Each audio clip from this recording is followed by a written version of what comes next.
Now, the Three Martini Lunch with Greg Corombos and Jim Garrity. And welcome, everyone, to the Monday edition of the Three Martini Lunch. David French of National Review is in for the spring-breaking Jim Garrity. I'm Greg Corombos of Radio America. We have good, and bad martinis for conservatives today. And David and I have a slight difference of opinion on the first one, but since David provides the expert analysis, he wins the thumb wrestling contest. Our first good martini is the incredible, and I think we agree on this, the incredible comeback story of Tiger Woods, four-time Masters champion heading into this last tournament over the past weekend. 14-time major tournament winner, second only to Jack Nicklaus's 18.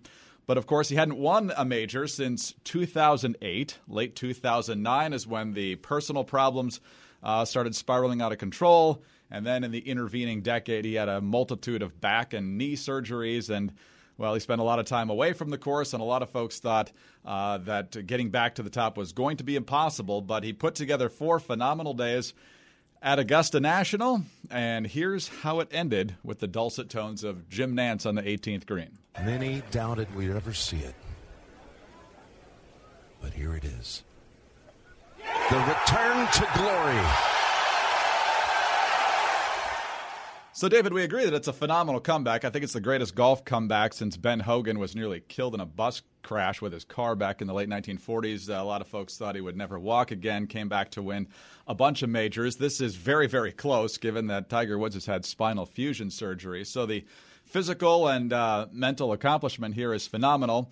I am not and never have been a big Tiger Woods fan. I think his narcissism and his use of people to get what he wants over the years makes him very, very difficult to cheer for. And I'm not even referring that much to the infidelities. That's obviously part of it. But beyond that, since the infidelities are really their business, his behavior on the course, his behavior towards the media when he lost, he would stiff people who would normally get pretty nice tips from golfers, stiffed autograph seekers, things like that. A lot of folks seem to think Tiger's turned a corner in those departments, and I certainly hope they're correct. You told me an interesting story in our email exchange here that you were in an airport when this happened, and it kind of captured how big of a moment this was for you. Yeah, I was flying back from Salt Lake City to Nashville, had a layover in Phoenix, and as soon as I landed, I think when Tiger was on the 17th green, got out of the plane when he was on the 18th fairway. And the immense number of people who had clustered around the TV screens was really unlike anything I've ever seen. I've been in airports during NFL playoffs and in airports during NBA finals. When you travel a lot, you tend to be in airports when a lot of interesting things are happening.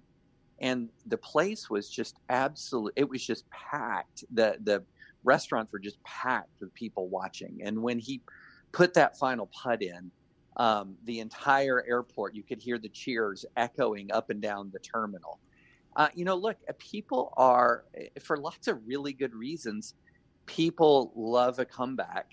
And especially when a comeback is of somebody who has really, and look, let's just put aside the personal stuff for a moment. I don't know the state of Tiger Woods' heart. There's no question that what he was doing in the early 2000s and late 2000s was awful. He has paid an immense price for that. So you put aside that for a moment and look at the physical ailments. I mean, it was as recent as 2017 when he didn't even know, he didn't know if he was going to be playing golf again. So here you have a guy who has been battered by his own decisions. His body is battered by all of the, by the wear and tear of years and years as a top athlete. And then, everyone thought that his era was over. And then to come back this dramatically on the biggest stage, it was one of those few true cultural moments we get to enjoy nowadays. It's one of those few moments when everybody is glued to the same thing, rooting, the overwhelming majority of the people rooting for the same thing. And it was just fun to see it. It was fun to be a part of it. It was fun to be in that atmosphere. And, it's going to be the story of the week, maybe even overshadowing the Mueller report. Who knows? Because they're more golf fans than political junkies. But it was just a tremendous accomplishment. It was a joy to watch it, and to think about where he was and to where he is now, it's a pretty inspiring comeback.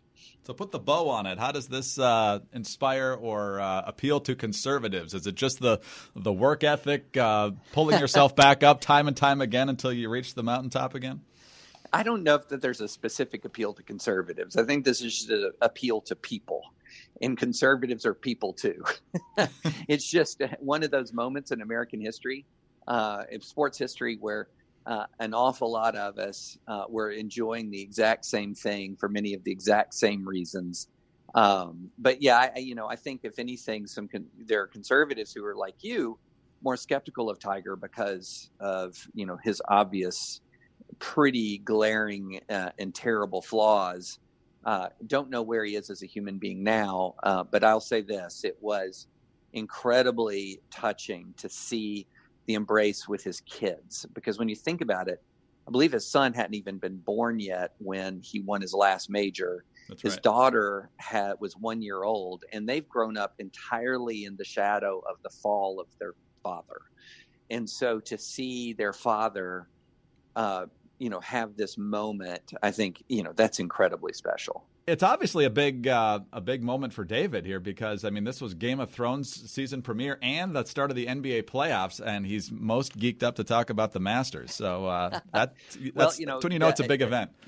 The first day of the NBA playoffs was pretty remarkable with the road underdog winning 3 of the 4 games, I believe. So that's worth some discussion, but I'm sorry, that game 1, round 1 of the NBA playoffs is not quite up to the stature of one of the most epic Masters in the history of the tournament.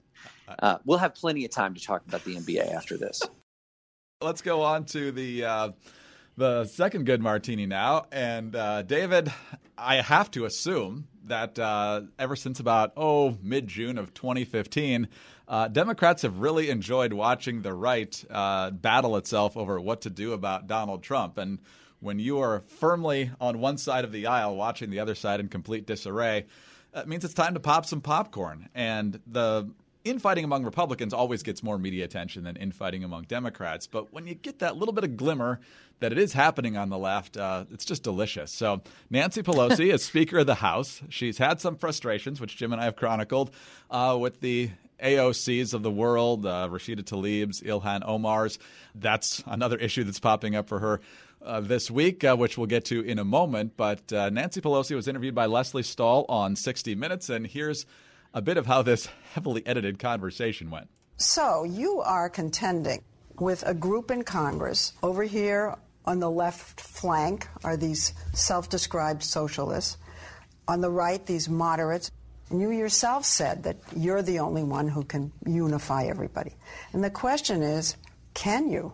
By and large, whatever orientation they came to Congress with, they know that we have to hold the center, that we have to go down the mainstream. They know that?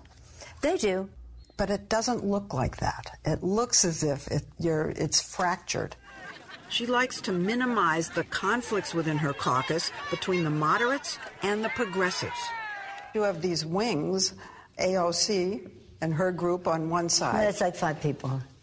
No, it's the progressive group. It's more than 5. I'm a progressive, yeah. So what do you make of this, David? Nancy Pelosi, I don't think quite expected this when she elbowed her way back into the speaker's chair.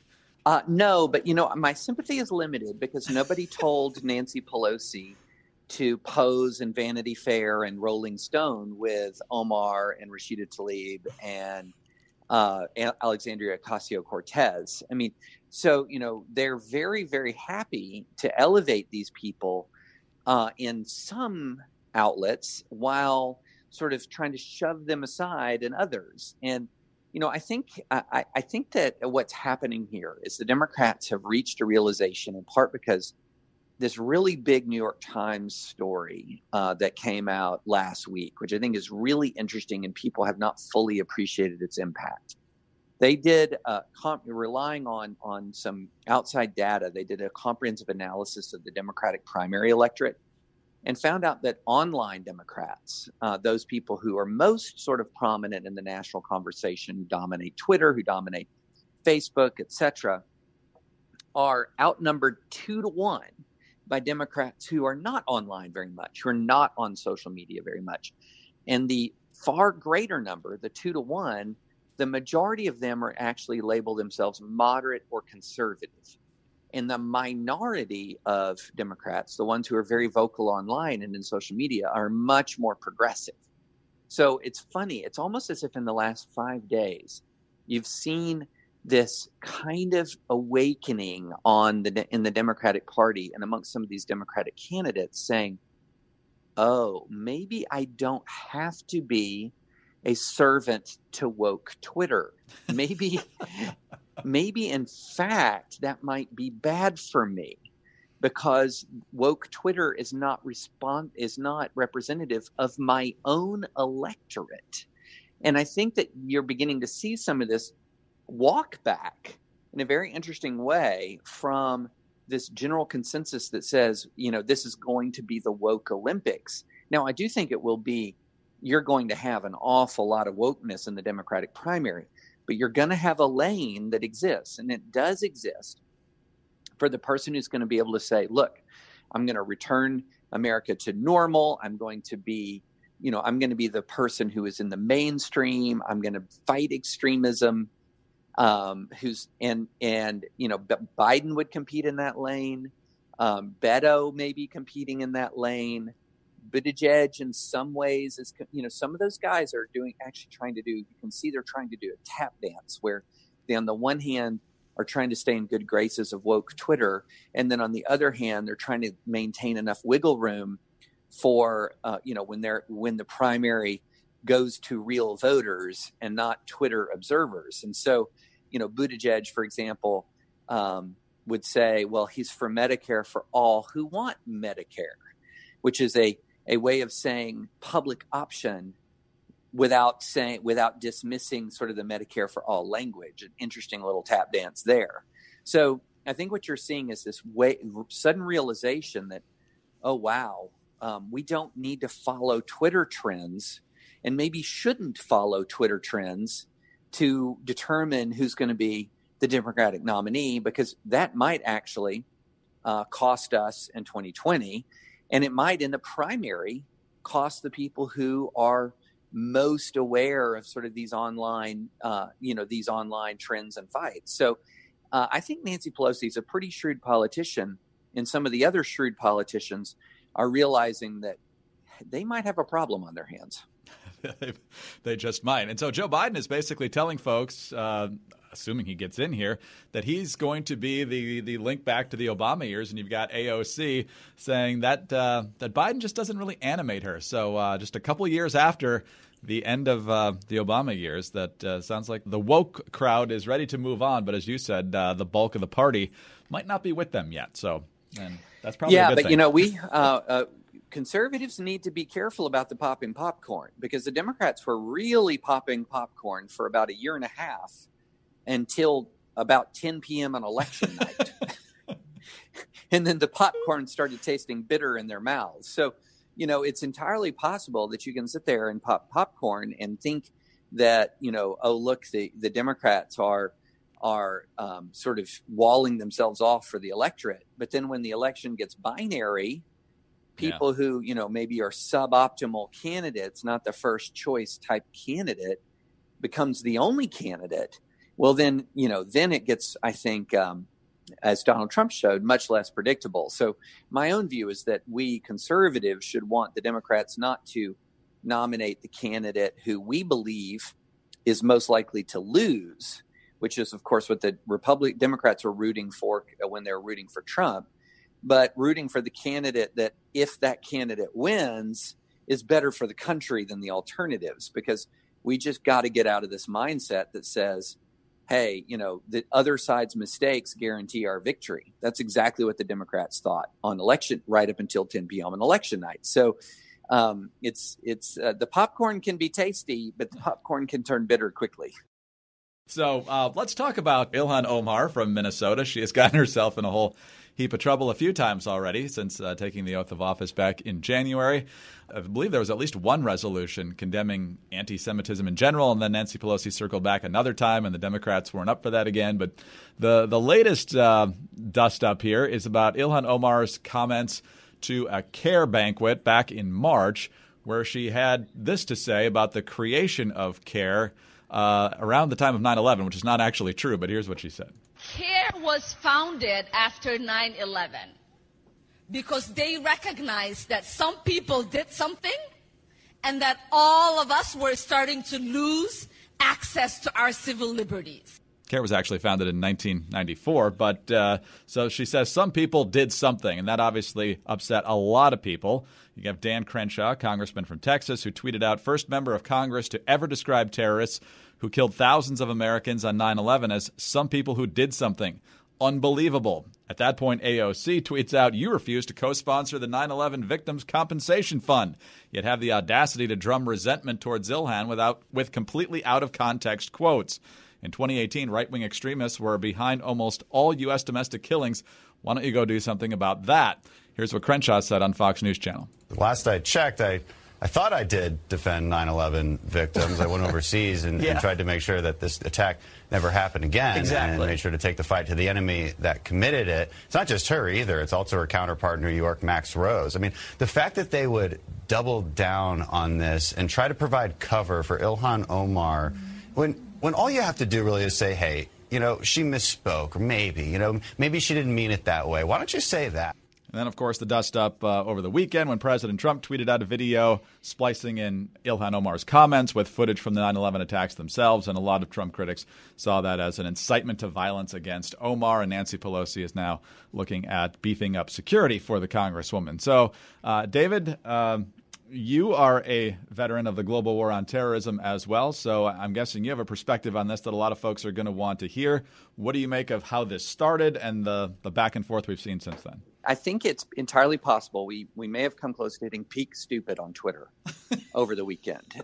Because let's just trace this. So number one, look, there is a charitable interpretation of her remarks, and the charitable interpretation of her remarks is that she was saying you don't want to blame the entire, the whole for the actions of the few, which is a valid argument. But she made the valid argument in the most flippant, dismissive way that you can. I mean, you can't read what she said or listen to what she said in context and think, oh, she was placing proper gravity on what occurred on 9/11. She was dismissive of it. I mean, that's the fair view of it, is she was dismissive of it. And it's entirely in bounds for Congressman Crenshaw to say that's, quote, unbelievable. And so, but you're right, then everybody starts doubling down. So you have, calling out Congressman Crenshaw, who lost an eye in Afghanistan, as being insufficiently supportive, of 9/11 victims. Then you have the president, at this point, an unpresidential tweet is hardly a news flash, but he does what's honestly, I think, a little bit of an unpresidential tweet, splicing footage of 9/11 over Omar's words. But then that led to the full on meltdown, like that he was inciting violence against her. That is not incitement. Incitement is a word with a legal definition. That is not incitement. That it was because she was Muslim, that it was because she's a woman of color, and that all Republicans need to stand together to condemn Donald Trump. Well, hold on. And yes, Omar has received death threats. That's terrible. Okay, that's terrible. But wait, let's back up a minute. Were Democrats inciting violence when, for example, Cory Booker called those who support Kavanaugh's nomination complicit in evil? All of the hysterical rhetoric around Kavanaugh. His family was under threat. There are people arrested for threatening the lives of Republican senators. I mean, wait a minute, is that incite? I'm confused here. I guess if you use overheated rhetoric for social justice, that's not incitement. I mean, Reza Aslan tweets out, about this poor 15-year-old kid on the Covington Catholic incident on the steps of the Lincoln Memorial. have you ever seen a more punchable face or whatever it is? Was that incitement to violence? What it is essentially trying to say, look, we're going to try to rule out of bounds tough criticism of our favored advocates. And I'm sorry, it does not work like that. And to bring in racism into it, I think is particularly out of bounds. It's not like this is happening in a vacuum. Ilhan Omar said grossly anti-Semitic things in the very recent past since she has been elected.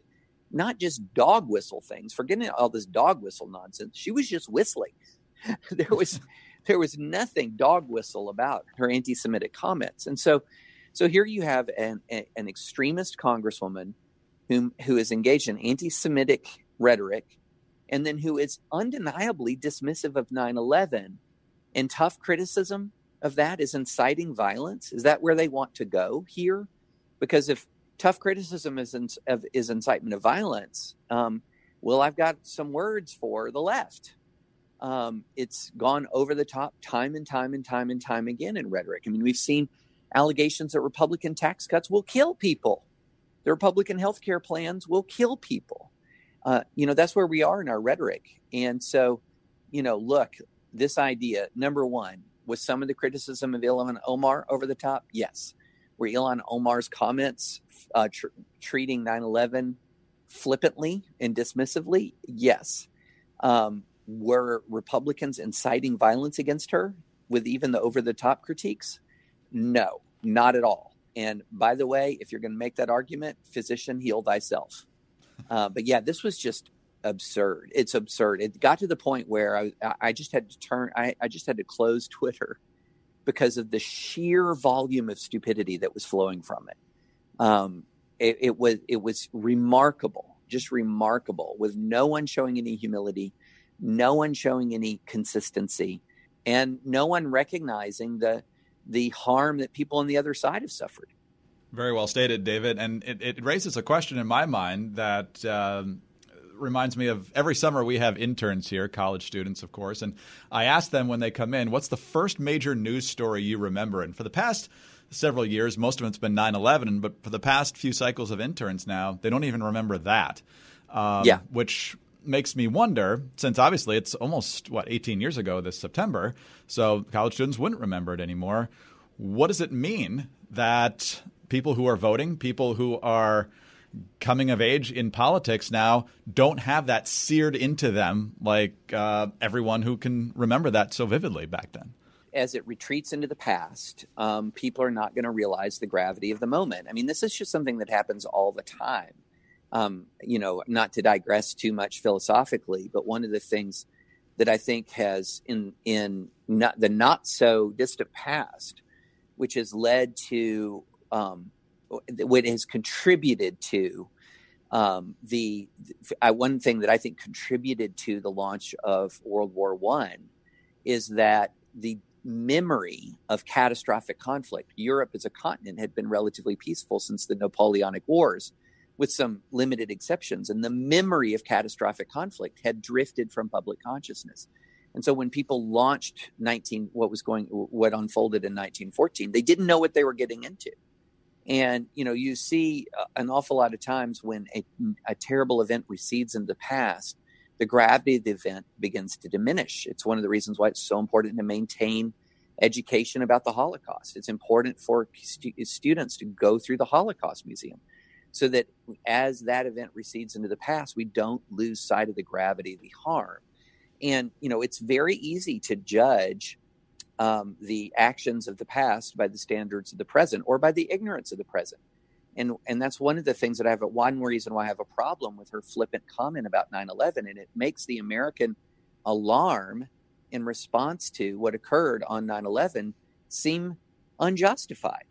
Make it seem extraordinarily and excessively punitive compared to what actually occurred.